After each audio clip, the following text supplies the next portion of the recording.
What's up, folks? It's your boy Bob Hollywood back with another exciting review. Today's review is going to be of this Bucky O'Hare figure. It is him in his stealth mission attire. I bought this at Ollie's quite some time back. I tried to do this video actually quite some time back, but when I was doing it, I ran out of space on my phone, and I just never got around to it. Like, I literally did this part, and then I was doing the intro, and I didn't get into it. Actually, no, I didn't buy this from Ollie's. I bought this from a local toy store, or maybe it was a local comic book store. It was a local comic book store, but yeah, I did get Astral Protection Jenny and Did I Duck from Ollie's, and that's why. And I was on the hunt for Captain Bucky O'Hare, but I was never able to locate him. Still have the '90s Bucky O'Hare, so that's cool. But anyway, he is in this cool blister package. He just slides in and out. And yeah, like I was saying, I actually done the intro to this video a while back, and my camera ran out of storage, and I never got around to doing it again. I think I saved that intro, but we're just going to start all over. This figure is from Boss Fight Studios, and I'm looking at the bio here. I'm going to butcher that. That is too many words for me, so I'll leave that right there for a second so you can read it. And there's also a barcode there. I think these came out, and it says 2017. I didn't think they were that old, but I could be mistaken. They could have just come on my radar after that. I started collecting figures again around 2018, 19, so it's possible that it wasn't on my radar. I wasn't checking for toys at the time. But as you see, he's already free from his plastic prison, or damn near free. And he comes in these little blisters, these little packages. He has accessories out the wazoo, mostly additional hands and face plates and guns. Actually, those are all of his accessories: hands and face plates and guns. So I'm just popping it all out of the plastic here. Figured there was no need to cut away. I knew he wasn't tied down in any capacity. He just had to be free. And I do like these I like the packaging for these figures, because if you want to open your figures and play with them, you can. But if you also want to put it back in the plastic, you can do so. As you can see, it's almost as if it's never been opened before. I'm going to move that out of the way. I'm going to lower my camera. These are things I would typically have already had done, but of course I did not cut away to open them. And here is Bucky. I'm going to stand him in the back as we go over his accessories. Again, I have other Bucky O'Hare figures. I have Jenny, I have Did I Duck. Did I Duck is my favorite. I truly wanted Did I Duck. I wanted to find him at Ollie's. I can't remember how much they were. I think they were like $8, $10, something like that. You see these two additional head sculpts. They look very similar. You'd have to... They look very similar, man. If you told me these were the same, I would believe you. I can see this one's eyebrows, the ridges are a little bit lower, but they still, just looking at them, they look very similar. The one he has on, I'm just trying to judge the space between the white space between the iris and his nose. But yeah, all of these look very similar, which is weird. I'm going to see if I can pop this off. This one's on there pretty snug. There we go. And that's not on there super tight because I don't want to have to fight to get it off again. Honestly, all three of these faces look the same. I mean, his mouth is closed. That he had originally on his face that's in my right hand is closed.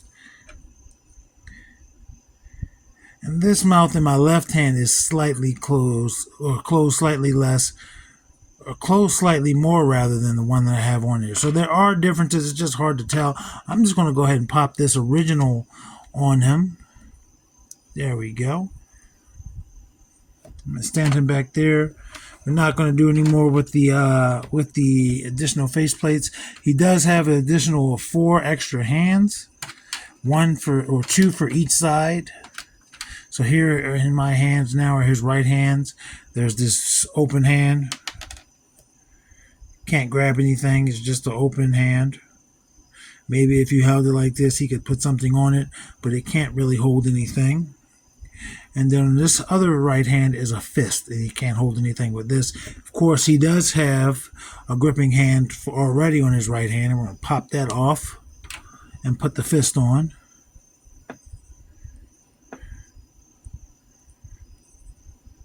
Bada bing, and bada boom.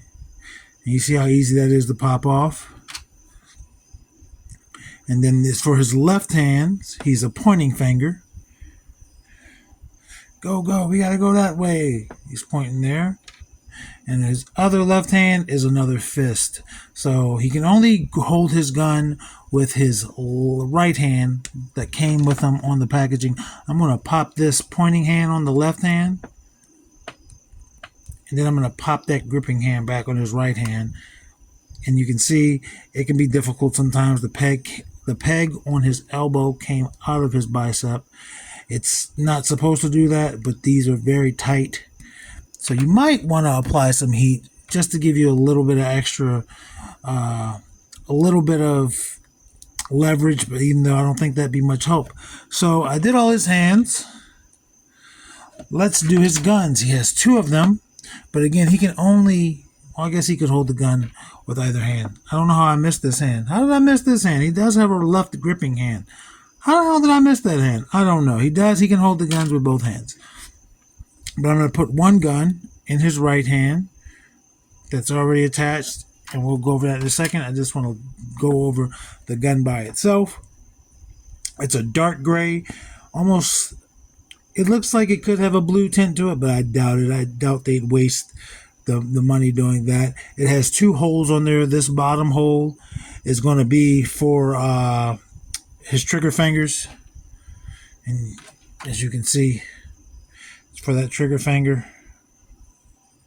And that top hole is for his holsters. So all along his belt, he has loops, and you can just put that where you want on there. You can see he's easily coming apart on me.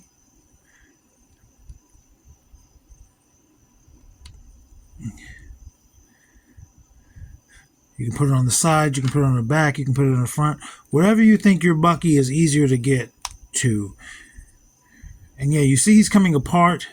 That's because I'm applying pressure to places. He's not just loosely coming apart, and he's not breaking. He's just a slight inconvenience. I'm going to get rid of that gun. I just wanted to show you how it clicked on the end. Again, that's how he holds it.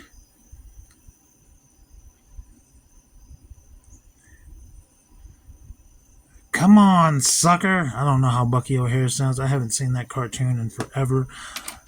I don't even know if I've ever actually watched it. I just know it existed. But the last accessory is a cape, and I'm just now noticing it has a star on the back, and that plugs right into his peg hole in the back. It stops against his tail by design. His tail is there, of course, but it's also just designed to have that curvature. So it pokes in, and then there it is. I don't know if I'll display him with a cape. I don't know if it's necessary, but he does have that option. I take that off. Let's look at Bucky himself. So the original Bucky O'Hare would normally have like a red jumpsuit or red this suit, but this is a stealth mission, so it looks like he has like little tiger stripes on him. A darker color suit, darker tiger stripes. His face itself also has the little paint that you would typically think of a soldier having when he's traversing through the dark and through the jungle. So that's cool. And he's got dark boots instead of yellow. I think he's normally yellow. Yep, yellow boots and yellow gloves. So he is definitely trying to blend in. Color's good. They even have the little black stripes on the inside of the ears where the pink is. I don't know if they would normally do that. No paint on the back of these cheek things. They're not ears. His ears are up here. And no paint on the back of his jacket. I mean, so that sucks. There is paint on the back of his pants and on his butt, just not on his jacket. And not on his helmet or hat, but there's no paint on his hat in terms of the stripes. The black strap there is painted, so that's good. And even his goggles look night vision-y. I'm gonna look at the back of the packaging one more time. Yeah, they're red on there, so they're even night vision-y. You know, when you think of night vision in video games or whatnot, you see the green, so that's cool. He has a little tail, big old feet. I think we're ready to go over his articulation, and I'm hoping, yes, these ears rotate. These ears are on balls. Should pop right out. I took a risk there. I assumed it wouldn't break. His head also is going to rotate 360. That head should pop off all the way as well. It's on a double back ball joint. So it came out from the neck just like a Star Wars figure was. And that makes me curious. Will his shoulder pads come off? His shoulder pads do come off. Let's see how it looks without those shoulder pads. He just has a long neck. But I think that's kind of cool. If you wanted, if you had multiple of these, you could possibly army build. Doesn't need to be a soldier. You see he has the three stripes and a star. I don't know what that means. I am not big into military regalia.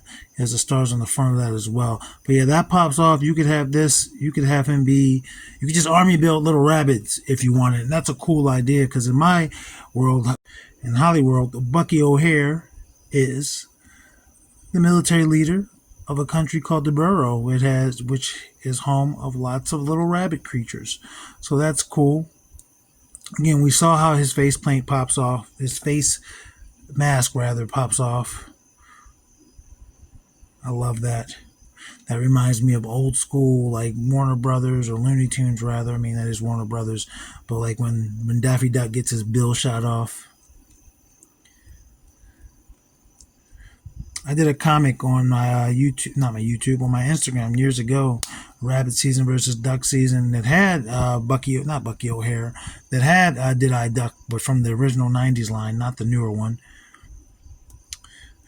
Arms, let's do a T-pose. So arms go up that much. Rotates 360 at the shoulders. These don't get in the way. Single jointed elbows on a hinge. Not really giving you 90. I feel like they would, but his gloves are a little wide, so that's a hindrance. But it does rotate at that elbow. Again, it's on a hinge.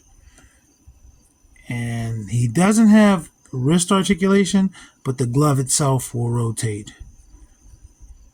So there's no hinge at the wrist. As for ab articulation, very little back and forward. A little bit aside, but he will rotate 360. And again, he is a double ball joint there. So let's see what it looks like without the belt. It's going to be gappy. Yeah, it's gappy. But he will rotate 360. I'll pop that belt back on there. And as far as I know, there's really no guaranteed. There's no right or wrong way to put this belt on. I could be mistaken. Right now, I'm being proven wrong.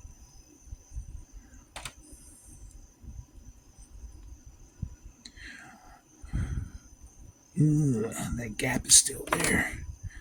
Maybe I have it upside down. Yep, I had it upside down. So there is a right and wrong way to put that belt back on.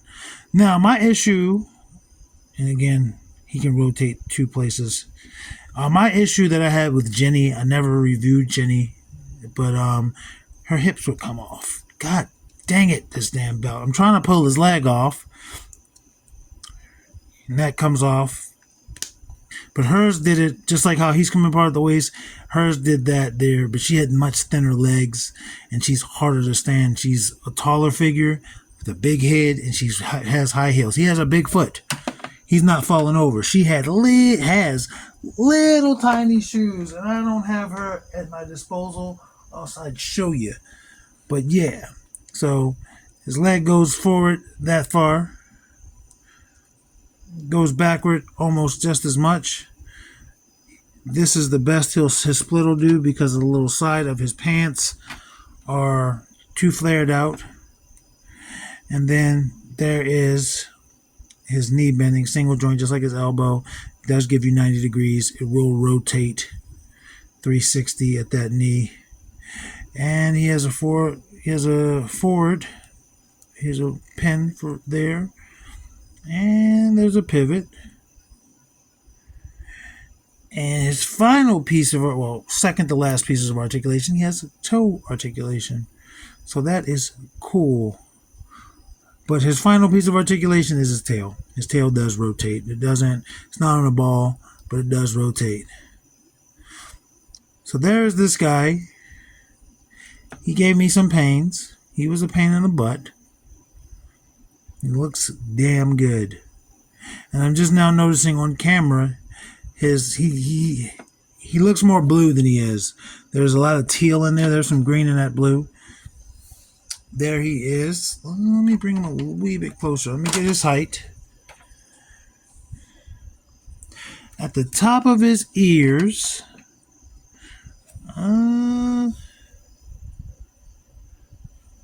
not quite 4.5. And because he's not really a 6-inch figure, or maybe he is, but we're not going to compare him to everybody in the review crew. I feel like that's a waste of time. We're just going to compare him to the tallest, which is which is Titus O'Neil, and we're going to compare him with the shortest, which is Winston Zeddemore. And obviously he is much shorter than both, and that's fine. He's a little guy. Even the 90s figure wasn't 6-inch. So, I mean, not 6-inch, 5-inch, and he's nowhere near for me to compare. So, it is what it is. Thank you guys for being here. I know this wasn't the best review because I was rambling and this figure didn't want to do what he wanted to do. Or he did want to do what he wanted to do, but I guess maybe that contributes to the overall letting you know how the figure is. Anyway, folks, action figures speak louder than words.